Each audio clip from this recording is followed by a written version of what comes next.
let's begin, as we always do, with a look back at round 6 in National 1, where Esher opened their account for the season with a 31-21 victory over Darlington Moden Park. It was the first win of the season for Peter Winterbottom side. It was far from pretty for the E's, but they will not mind that at all. They are off the mark, and they did so against a DMP side who is still yet to register a victory. Whether that will come in the final 2 weeks before the first break of the season at the start of November, we'll have to wait and see, but certainly a good round 6 for Esher. At the top of the table, some of Bristol Bears' emerging talent starred for Dean's Crusaders in the form of Diego Bailey and Sam Edwards, but it was 2 tries in the final 8 minutes for second place Richmond, which rescued a 31 draw for Rob Powell's side and maintained their unbeaten start to the season. So a real tough examination for Richmond in round 6, and it wasn't comfortable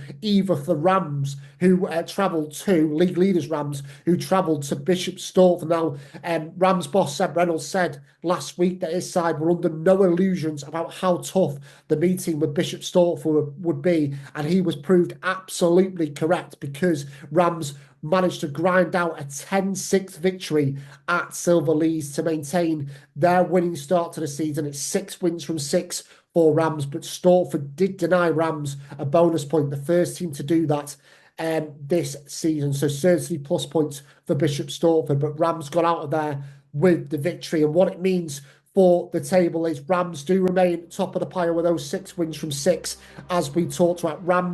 Richmond, in second position, but Rotherham were the only side in the top 3 to pick up a maximum after their 34-17 win at Leicester Lions. And Plymouth Albion, who had over 1,300 people in attendance at Brickfields last week for their 29-23 win over Blackheath, they're up to 5th in the standings, whilst at the bottom, Esher are up and running after that victory over Darlington Moden Park. So let's take a look at the fixtures then for round 7. We mentioned Esher there. They'll be looking to build on that win over DMP when they travel to Blackheath on Saturday afternoon. Speaking of Darlington Moden Park, they take on Sale FC up in the northwest. Darlington Moden Park did actually do the double over Sale last season. How much would Gary Law's side like that record to be extended in round 7? Rams versus Birmingham Moseley should be a really interesting game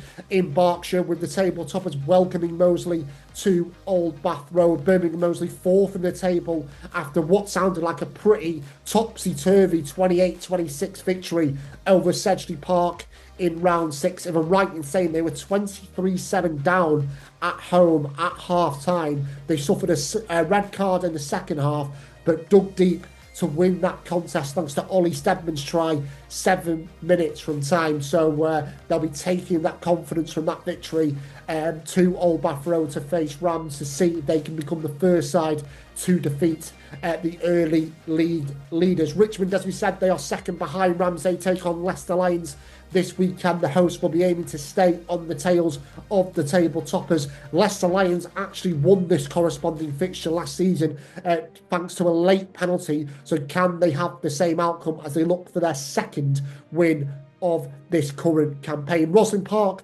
versus Dings, it's the next game up. I saw Rosslyn Park last weekend away at Sale FC. They shut out Sale FC to claim a 3rd straight win. They were clinical as well with Kieran Power's side. They were up to 6th in the table, and they host Dings Crusaders in round 7. Rotherham Titans versus Stortford. Rotherham coming into this one after coming from behind against Leicester Lions to continue their excellent start to the campaign. They welcome Bishop Stortford to Clifton Lane, and as we mentioned when we discussed Rams before, Stortford really were plucky, really were stubborn against Rams last time out. So Tom Coleman's side will take massive plus points into this weekend's meeting with Rotherham Titans. And to round things off, Sedgley Park are back at Park Lane, and they take on an in-form Plymouth Albion.